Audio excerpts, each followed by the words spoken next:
Good day, viewers, and welcome to Platform Times Lens. As usual, we have come today to continue this series of our last week episode of Sex Before Marriage. I'm Daud Olatuji, editor of Platform Times.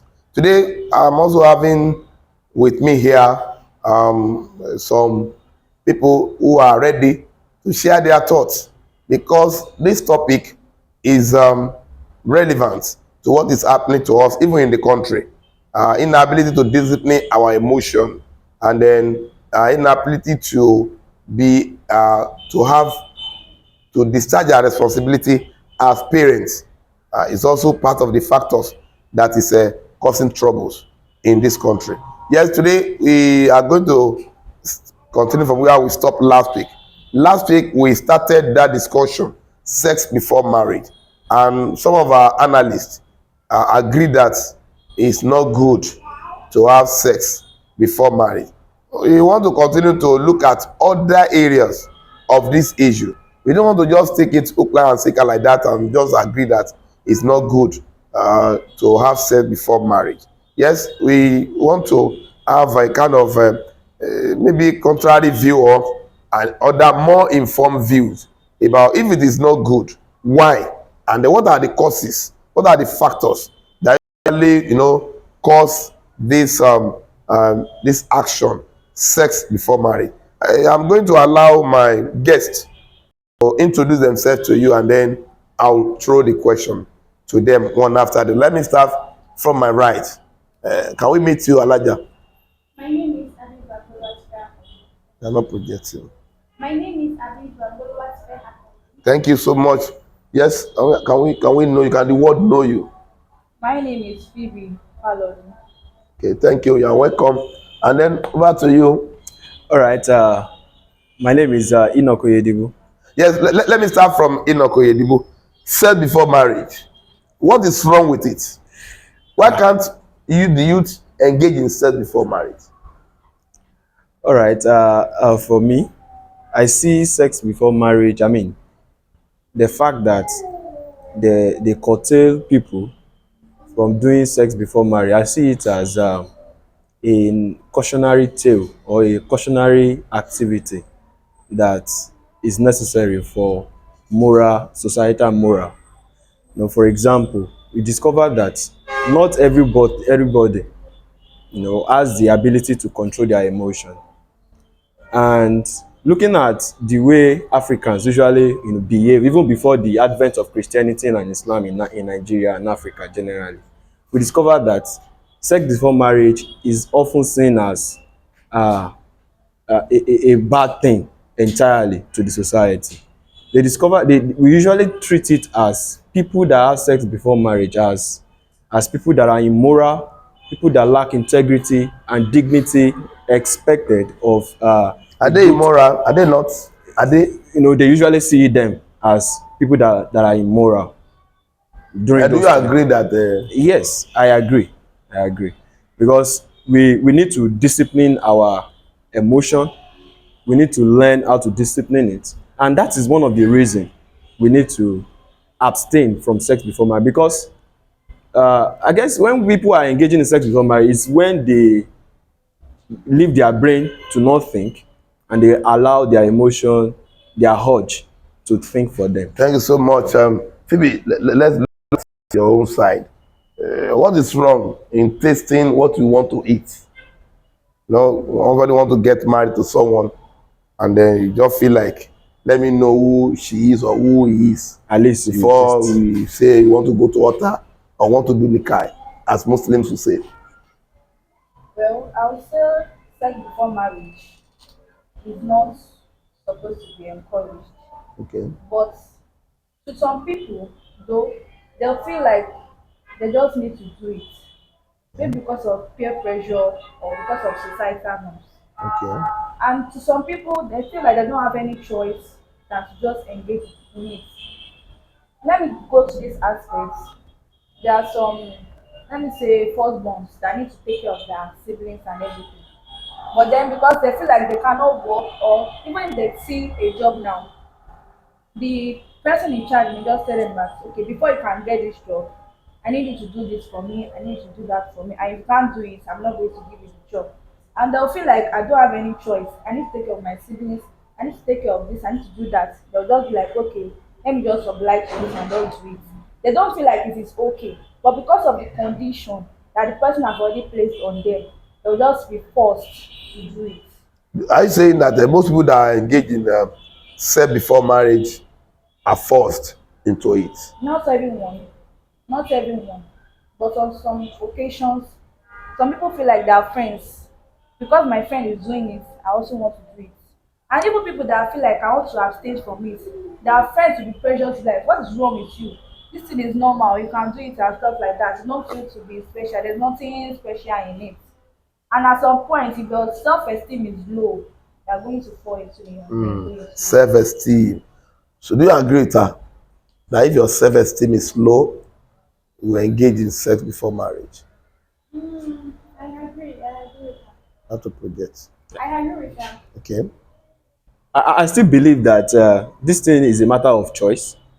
You know, it Choice. is what many people, you know, human beings, we have, we shape our life through our choices. So everyone has a choice to make, and they choose other ways, But and that is it. let me intervene. Many people for the last episode, the last week, the first episode we did, that was last week edition. Some of the feedback we got was that our opinions were skewed towards religion. Most of us were talking from religious field, which is not bad. We are all what's it called, religious people. Most of us are religious people anyway.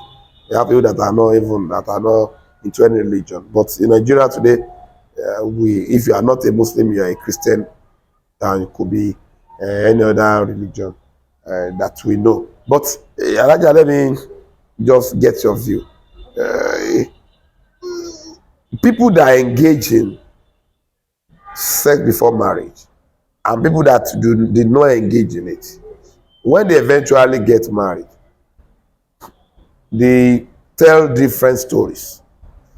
We have had a story where someone claimed that because he did not touch his uh, wife while they were courting, he didn't know that she could not perform. While some people said that because they had been doing it before marriage, so when they eventually got married, it was not, there was no flavor again in it. Where do you stand? Every action has its own consequence. Yes, every happiness is consequence. And no matter what, for me personally, no matter what, no matter the condition, no matter what you find yourself in, I don't believe that you should have sex before marriage. Some people might come up with, I can't get the person without knowing how sweet that person is. I don't think that is reason enough. That is why there is marriage for you to go into. If you want to know how flavorful someone is, how sweet the person is, get married to the person. Yes, you might get married to someone and maybe the person does not meet your sex demand. That is why we have our phone. You can teach the person, you can go online, you can do a lot of things to improve your sex life. You can go for therapy, sex therapy. You can do a lot of things to improve yourself. So saying you want to know how the person will be good and bad, those ones are not exclusive. They are just, it is not a norm in the society. People don't see that a big deal. But for me, I believe you should get married to the person first. Phoebe, let me come to you before I move to Enoch. Have you heard of a case where couples eventually regretted for their actions? Either they engaged in premarital sex or did not even touch each or one another. Have you had a case and can you share it with us? Well, I heard of someone that did not know her husband was impotent. Okay. So he stated before they were in a relationship that before they are going to do anything should be after the marriage and all. So when they got married and she came to realization that he was impotent and he was trying to keep that fact from her. just to get married to her. It was a different scenario to her entirely because she felt like how is she going to deal with this for the rest of her life? With someone that is impotent, there's nothing you want to do again. But I feel like as a man, you should have just voiced out and be true to her that this is what is happening, this is what not to cover up and say that after marriage is See, just before, I'm sorry, let me cut in. Let me ask you a personal question. If you want to get married, how will you know your man if he is very good in bed or not? Will you care? Will you care to know? like care to know if he's good in bed or Yes. not. Will you care to know? Of course I will care to know if he's good in bed or So not. how will you know? I will ask him if it is true with it that okay, I'm good in bed. And after the Is it by marriage, mouth like they say? Is it by mouth? that's why I said some people feel like some people are not honest again. They are not honest. They will lie to you, just like what I said just now. The man lied to her that after marriage we are going to do this and that. But it was because he was impotent. That was the fact he was hiding. If you ask someone now, they will tell you that I'm good in bed. And when you are going to get married and you will see that it's not like that. So what will you now do? Okay, Enoch, can you chip in? I You think you have got it. If you want to get married, can you afford to get married to someone who told you that she is very good in bed, or do you care at all? Is it necessary to know? I think first thing that we need to understand is that it is the lack of trust, honesty, and truthfulness that makes Project us to. It is the lack of trust, Thank you. honesty, and truthfulness Okay. that makes us to be saying that we need to engage in the practical part of it Okay. before we can believe our partner. The person we call our partner, the one that we want to journey with in life, we should be able enough to trust the person, that the person tell me this is what I can do, And this I is what I believe him. cannot do, then it's fine. So the person you want to date, the person you are dating and you plan you want to get married to, you should be free. Okay, if you are impotent, you shouldn't even go into the place. The definition of love basically is being considerate of the fellow partner. So if you are considerate of the fellow partner, you will not even go and meet her in the first place when you know that you cannot do it. If you, let me ask you this question. I'm sorry to cut you. If you have a brother or a friend who is impotent, like Phoebe just gave us one instance, and the man wanted to get married, and he told you that if he breaks the story, if he discloses his own identity to his girlfriend, the lady will not flee. Because of that, he's going to keep that information till after they got married. What advice will you give to him? And he's aging. For me, I'm not going to give an advice that a piece of advice that the person should continue with that, because if that man should get married to that kind of person, it is a marriage of deception, not a marriage of truthfulness. Good, thank you. Alaja, I'm sorry. Do you agree with Enoch I do agree with him. that Why should you lie to someone? Why should you lie to your partner? you want to settle? If you are You impotent, want to settle down, and then what is the if essence? he tells, What if, is the essence of settling down in a marriage? It's mainly is to reproduce. Yes, to do the will of God and to reproduce. So what is the essence of getting married to someone you know you won't be able to satisfy the person on the bed? Why do you want to get married when you know you are impotent? So yes, we know we have this set. Tell the person the truth. This is this or by I am impotent. Then let's move the way forward. Why are you lying? thank you so much. Let me go to you because I caught you and I want to Okay. complete that thought. He is a very good friend of yours, and he's aging, and he has a very quote unquote valuable girlfriend who want to take him abroad after the marriage, and is impotent. And he believes that if he tells her that he's impotent, the union will crash, and they will not have opportunity of traveling with her abroad. Will you advise him to come out clean and tell the lady that he cannot do, I think or you ask him to just Okay. play the game like that? I think the first thing we need to understand is that the genuine version and nature of love, to my best understanding, is seeing the weaknesses of my partner and loving to help her to encourage it. or help him to encourage it, still loving him even in his weaknesses or her weaknesses. Or for that case, the man should not hide from telling the partner. In fact, that will be the time that the man will know if the woman truly love him.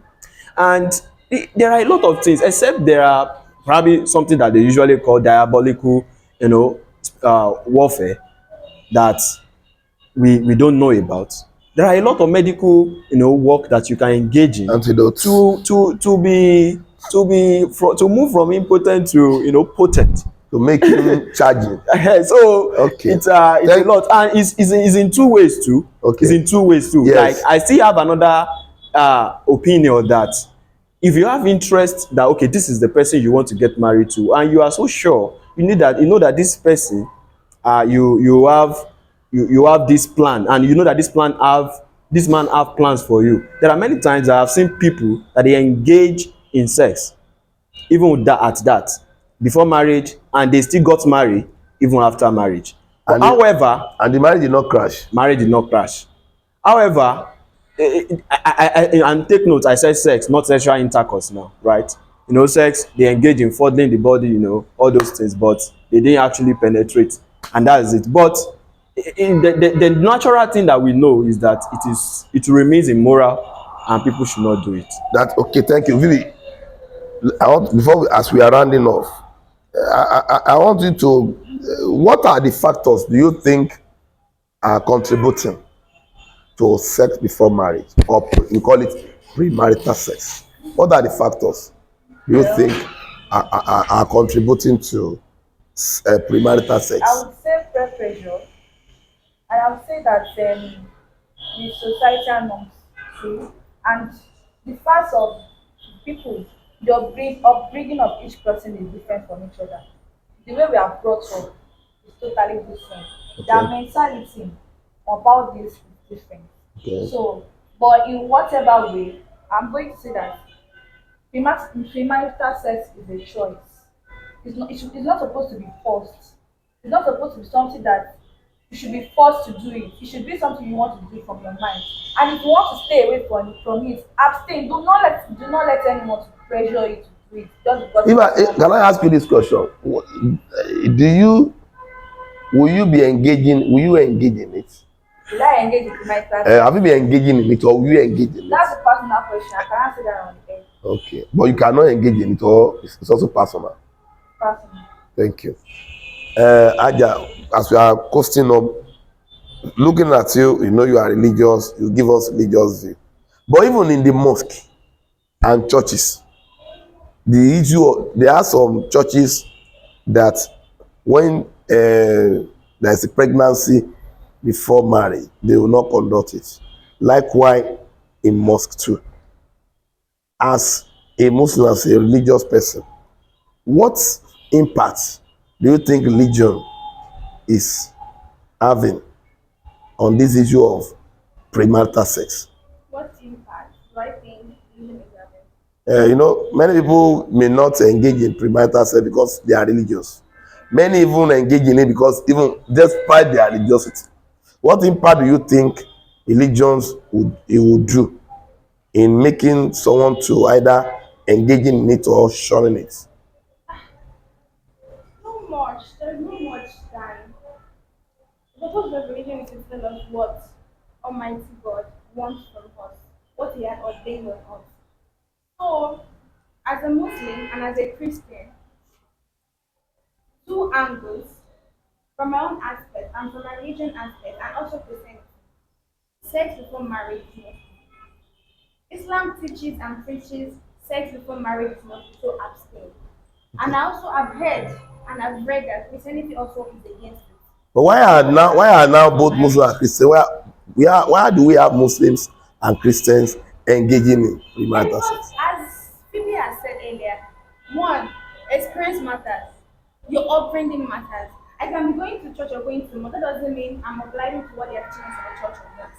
I can have my own different view, and no matter what they say, I'll do what I want to do. And again, this society is spoiled.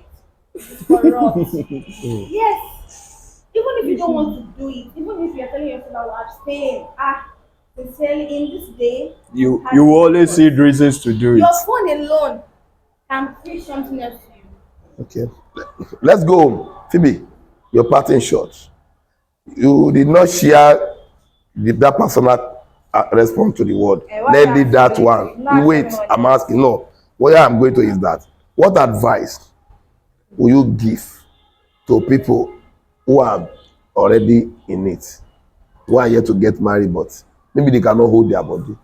Well, I'm going to say to everyone to protect themselves. That's the first thing first. You should protect yourself because there are various things going on now that you can get through sexual intercourse. So protect yourself. Go to the hospital and do tests, even if it's once in a month, to be sure of what's going on in your body.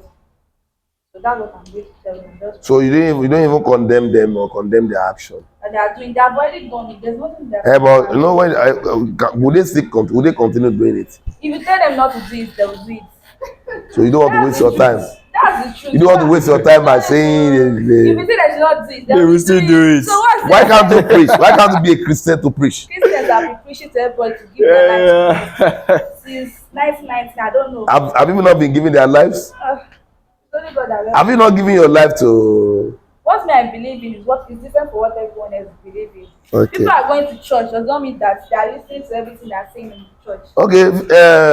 Let me also ask you a personal question. You are not married. We have two married men. I married people here. I'm married. She's married. Single, single. I'm asked a personal question, and I know you will not toe our own line. How far? How has it been going? How are you enjoying yourself before marriage? Well, as you can see me, I'm a single man, and I I don't have anything that I will. You don't have a girlfriend, Well, I'm a single man. but do you have a girlfriend? I don't have a girlfriend. Why? But You want to? you know, we have. Do I you don't want know, to engage in I a don't know celibacy? exactly what you mean by No. girlfriend. But Do you I have do you female want to go friends. into celibacy? No, of course I will get married. Okay. Why at this level you don't have a girlfriend? Yeah, I'm still But searching. okay, you are still searching. Okay. Okay. Thank you so much.